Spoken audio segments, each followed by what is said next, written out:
Hey, Eagle fans, I'm Thomas Mott. Welcome to Philadelphia Eagles. Now, today, I want to jump into some trade candidates. Now, this isn't just your typical, oh, these are players the Eagles should trade for. There's a catch. It's June 1st today, and those of you NFL nuts know there are some contracts, especially on this Philadelphia Eagles team, that become a lot more tradable after June 1st. And I'll explain all of this, obviously, with each player, but essentially, if you trade the players we're going to talk about after today, or really starting today, you're going to save more in terms of cap space and have less dead money in general. And so, not saying they're going to trade these players, but if Philadelphia wanted to create some more space, maybe create some depth chart, availability, and also some cap space to go trade and sign for more players, aka Jessie Bates, these are the guys they could go ahead and ship off, and I'll give an explanation as why they make this list. Now, again, no guarantee any of these players are traded. I think all three of these players are probably going to be on the roster come training camp, but if Howie Roseman wanted to make a pretty crazy move, here are the post-June 1st trade candidates that I think make a ton of sense for the Philadelphia Eagles. Let's start with this, though. Add break, pin comment down below. Will the Eagles make more offseason moves? What do you think?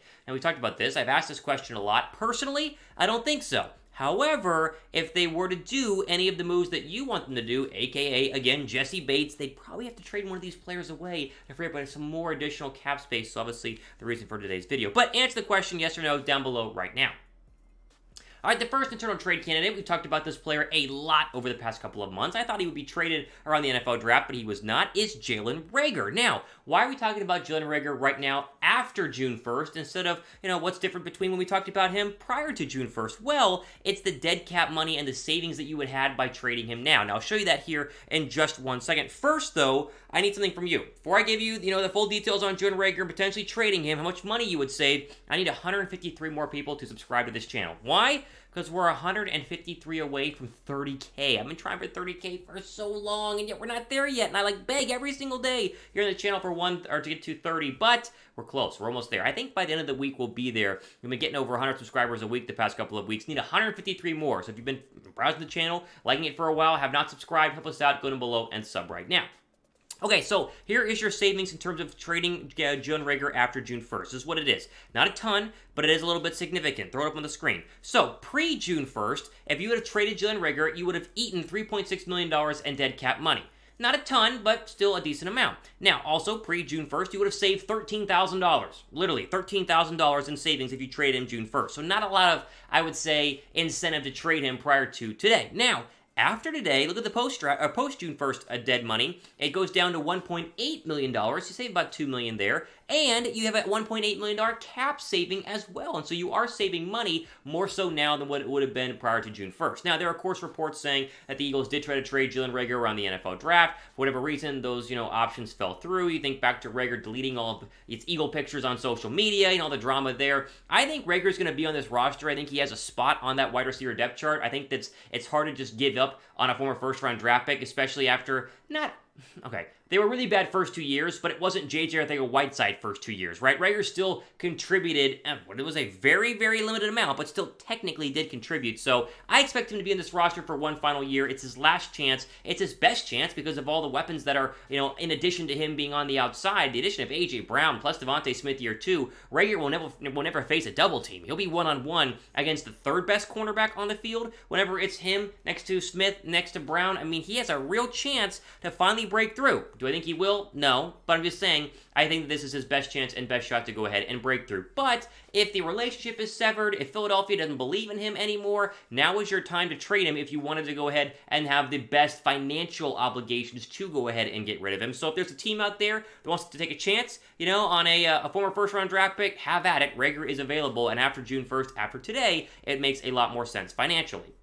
Okay, next trade candidate that I didn't really think about, but it makes a lot of sense, is Isaac Seumalo. Now, Isaac Seumalo, of course, has been one of the better left guards in the league that no one talks about. By no means the best left guard in the National Football League, but for as good as he has been the past couple of years, zero love. Nobody mentions this guy when you talk about the good left guards in the league, and so he is fantastic coming off of an injury, but he makes the list because you do create more cap space by obviously trading him after June 1st versus pre-June 1st. Look at this now. Pre-June 1st, it would have been a $5.8 million dead cap hit. In pre-June 1st, you would have saved about $1.8 million in cap savings. Now, you get only a $2 million dead cap hit, and of course, $5 million in cap savings. So he makes a lot more money for Philadelphia if you trade him now versus someone like we just saw in Jalen Reagor. Now, again, I'm fine with moving him. I'm also fine with keeping him. My one big question here is, how ready is Cam Jurgens? Like, how ready is Jurgens to play essentially left guard? Because as I see it with the offensive line, you're going to have, obviously, Mailata at left guard, at left tackle, someone at left guard, you have Kelsey at center, you're probably going to have Dickerson at right guard, and then obviously Lane Johnson at right tackle. That's kind of how I see it right now. Now, you can move some things around. They have some depth, obviously, at the guard position, but really it's a question of, is Jurgens ready to go? If Jurgens is ready to play left or right guard, and you can move Dickerson back or forth to left or right guard, then you can easily, make Isaac Seumalo expendable. But if Jurgens is not ready to immediately dominate at left guard and play very, very well at left guard, then you got to keep Isaac Seumalo. So this is not necessarily you got to get rid of him because he's too expensive, or, he's not been playing that well. Seumalo is great when healthy, and he had his first kind of, injury-prone year in 2022, but I do think, or I guess 2021, but I do think this all depends on if Jurgens is ready to go, which it's kind of hard to decide right now because you've had some mini camps with him, some rookie stuff, some OTAs, but not the true, pads-on training camp level stuff where they do actual 11-on-11s versus, Fletcher Cox one-on-one, right? So maybe you keep Isaac Seumalo just for the fact that you don't fully know what you have in Jurgens just yet, but hey, if they love Jurgens that much, they could easily get a mid-round draft pick for Isaac Seumalo, save some money, and create some more cap space as well. Who starts at left guard? It's Jurgens or Isaac Seumalo. Type J down below for Jurgens or type S down below for Seumalo. Okay, final player to make our list of 3, and I'll give you some bonus guys here coming up in just a couple of minutes. It is Fletcher Cox. And we do need to mention that Cox, even though he did get cut and re-signed for $14 million on a one-year deal, he's still technically tradable, especially after June 1st. The dead cap money, as we'll see, drops significantly in just a second here. That makes it, again, a lot more favorable if Philadelphia was feeling confident to go ahead and get rid of him. It's kind of a similar situation when it comes to Seumalo and Jurgens versus Cox and Jordan Davis, as we'll see. It all depends on how ready and how confident you are in Jordan Davis. First, though, quick shout out to our friends at BetUS and your chance to get a 125% deposit bonus when you first sign up and put your first $100 deposit down with our friends, again, at BetUS. Go to the link, chatsports.com/bet, use that promo code EAGLES125, get a 125% deposit bonus whenever you first sign up. Put the $100 down, $225, and you can bet on a ton of stuff. The NBA Finals, you can bet on baseball, you can bet on NASCAR, tennis, you can bet on, obviously, the Eagles' Week 1 odds right now against the Detroit Lions. All of this is bettable. If that's a word, I think it is bettable. Either way, do it with our friends at BetUS. You will not be disappointed. Okay, as I mentioned, that Cox dead cap money, look at it right now pre-June 1st. Had they cut him yesterday, or like I say, trade him yesterday, you would have had a $21.5 million dead cap hit. That's an insane, so much money. They obviously did not trade him, and that's why they didn't before June 1st.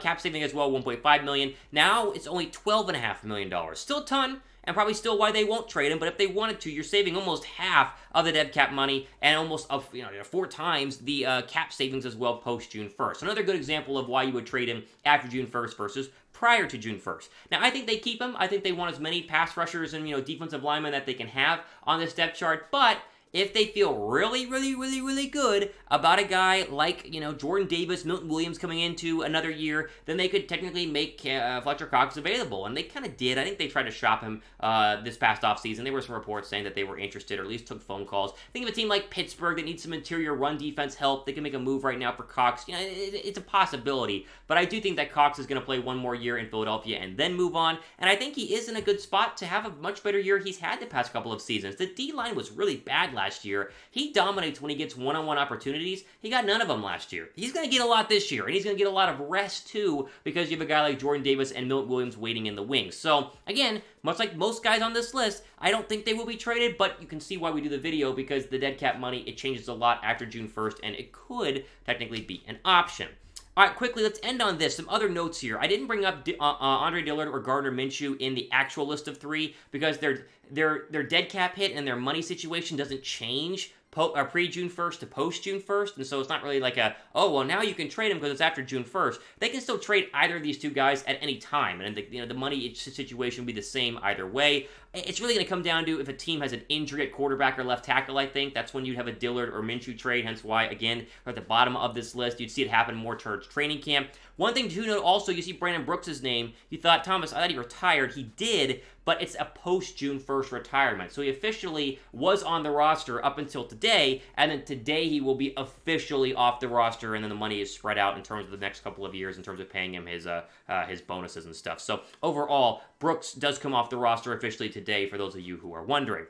And in terms of Minshew, quickly, look at the quarterback depth chart. Again, it would take a really good offer and somebody really needing a quarterback during training camp to trade Minshew because you don't have anybody else. Like Jack Cohn would be your backup quarterback, and I don't think they're comfortable with that. Remember, Hurts missed some time this past year, obviously with the lower body injury, and Minshew filled in admirably. So the odds of Hurts being healthy an entire season, I don't think that they're impossibly bad or incredibly bad, but I think they want the insurance, hence why Minshew stayed on the roster for as long as he has. Okay, let's end on this. Who would you use, or somebody says, let's rephrase this. Would you use any extra money to trade for Jessie Bates? Like if you got rid of one of the guys we mentioned, would you turn around and use that money to trade for and then re-sign Jessie Bates? If you would, type hell yeah down below in the comments section. I assume most of you will because a lot of people want Jessie Bates, and I'm one of them as well.